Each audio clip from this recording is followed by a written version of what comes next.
This week at NASA. The Soyuz descending under the parachute, disappearing into the thick clouds. The Soyuz spacecraft carrying Expedition 34 Commander Kevin Ford of NASA and his Russian crewmates, Soyuz Commander Oleg Novitskiy and flight engineer Evgeny Tarelkin, put down safely on the Kazakh steppes to complete their successful mission aboard the International Space Station.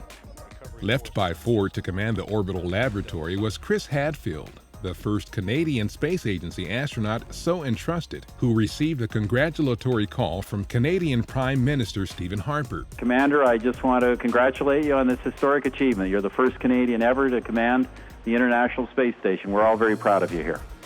I ask every Canadian, from the machine shops that helped build this place, to the software labs, to the inventors and the creative minds that made all this possible, when they look up and see the point of light that is the International Space Station, all Canadians should take pride in what we can do together.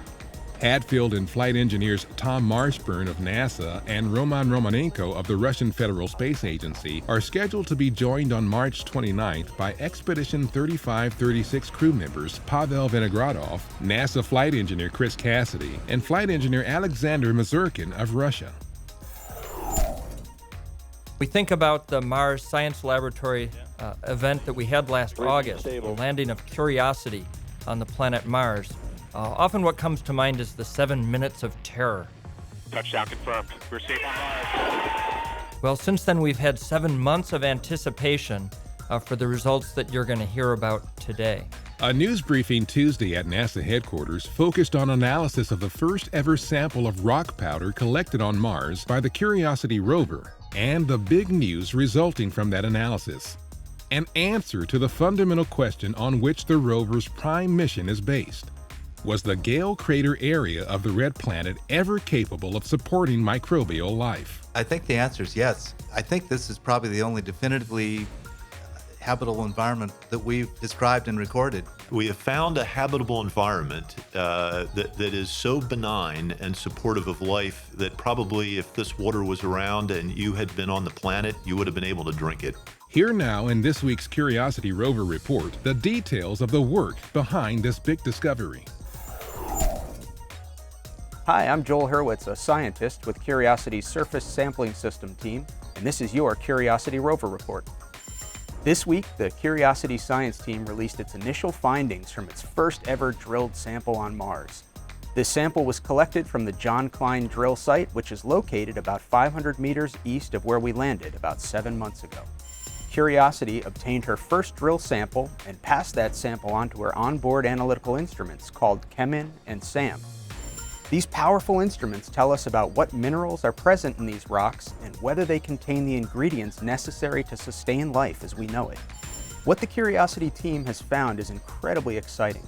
When we combine what we've learned from our remote sensing and contact science instruments with the data that's coming in from CHEMIN and SAM, we get a picture of an ancient watery environment which would have been habitable had life been present in it. As an example, the information that we're getting from the CHEMIN instrument tells us that the minerals that are present in this lakebed sedimentary rock at John Klein are very different from just about anything we've ever analyzed before on Mars, and they tell us that the John Klein rock was deposited in a freshwater environment. This is an important contrast with other sedimentary environments that we've visited on Mars, like the Meridiani Planum landing site, where the Mars Exploration Rover Opportunity has been operating since 2004. At that site, sedimentary rocks record evidence of an environment that was only wet on a very intermittent basis. And when it was, the waters that were there were highly acidic, very salty, and not favorable for the survival of organic compounds. This is in direct contrast to the freshwater environment we're seeing here at the John Klein site. The SAM instrument is telling us that these rocks contained all the ingredients necessary for a habitable environment. We found carbon, sulfur, and oxygen, all present in a variety of states that life could have taken advantage of. All in all, these few tablespoons of powder from a Martian rock have provided the Curiosity science team with an exciting new data set that tells us that Gale Crater, and perhaps all of Mars, contained habitable environments. This is an incredible success for the Curiosity mission to Gale, and the science team is looking forward to digging deeper into Mars's ancient watery past in the weeks, months, and years ahead.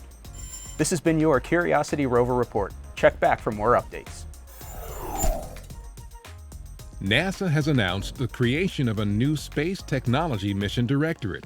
STMD will be a catalyst for creating cross-cutting advanced technologies and innovations needed for future space missions and bettering life here on Earth. To do the things that we want to go do, we need to solve some problems. We need technology to be able to help us go do these things. We are a focal point right now of change for the agency. We unleash the talent and the innovation that exists in the agency to go work on these tough problems. The Space Technology Mission Directorate will employ a portfolio approach spanning a range of discipline areas and technology readiness levels. Research and technology development will take place within NASA centers in academia and industry and leverage collaboration with other government and international partners. We are tapping into the nation's brightest and best. We're all harnessing those folks, and it's really the people that are key to go solve these problems. The formation of STMD is in keeping with the Obama administration's recognition of the critical role of space technology and innovation in maintaining U.S. leadership in space while benefiting our economy here at home. At the Johnson Space Center, with NASA's next spacecraft, Orion, as their backdrop, Administrator Charlie Bolden, Associate Administrator for Education Leland Melvin, and officials from the spacecraft's prime contractor, Lockheed Martin, unveiled details about the agency's new Exploration Design Challenge. The unique STEM-based program seeks K-12 students around the world to play a role in the future of human spaceflight. The students are to think and act like scientists to overcome one of the major hurdles of long-duration exploration. This will require new technologies, including new ways to keep our astronauts safe from deep space radiation. That is the purpose of this challenge, and we're excited that American students will be helping us to solve that problem. The things that we're trying to do with Orion and the Exploration Design Challenge will help you find that curiosity, will help you solve problems to help our astronauts, and maybe even you one day, fly an Orion to Mars. NASA also highlighted the Exploration Design Challenge with a Google Plus Hangout. Melvin was joined by fellow astronaut Rex Walheim inside an Orion mock-up to discuss the spacecraft's capabilities and answer questions about the future of human space exploration. As the world's leading space agency, NASA is a major employer of STEM-educated workers, and we need to be even more committed to the full participation of women in STEM fields. NASA Deputy Administrator Lori Garver provided the opening remarks for Women Inspiring Innovation Through Imagination, a Women's History Month program at headquarters. Named for this year's Women's History Month theme, the presentation celebrated women in science, technology, engineering, and math. We have a lot of very amazing women here at NASA, and they've been helping us to create a brighter future from our earliest days. These women clearly made contributions in science, technology, engineering, and math, and also transcend that particular moment in time. Featured were several speakers and a video tribute to the late great NASA astronaut and space pioneer Sally Ride. And it's a great day for both New Orleans and our entire state. NASA's Michoud Assembly Facility in New Orleans, the agency's only large-scale advanced manufacturing facility, will soon be building liquefied natural gas tanks with commercial applications on Earth. At a ceremony that included Louisiana Governor Bobby Jindal, Lockheed Martin Corporation announced it will tap the unique experience and equipment at Michoud to manufacture the LNG tanks. As prime contractor for NASA's Orion spacecraft being built at Michoud, Lockheed Martin is familiar with the facility's capabilities. Michoud has been a place where so many of the nation's proud, unequaled accomplishments in space literally came together. This new deal represents another innovative use of the assembly facility, which has a 37-year history of producing the giant external tanks used by the Space Shuttle. NASA's Operation IceBridge is preparing for another season of Arctic research. Instrument and aircraft teams at Wallops Flight Facility have been readying the P-3B Airborne Laboratory for its March 18th through May 3rd campaign. During that series of flights, researchers aboard the aircraft will survey ice in Greenland and the Arctic Ocean.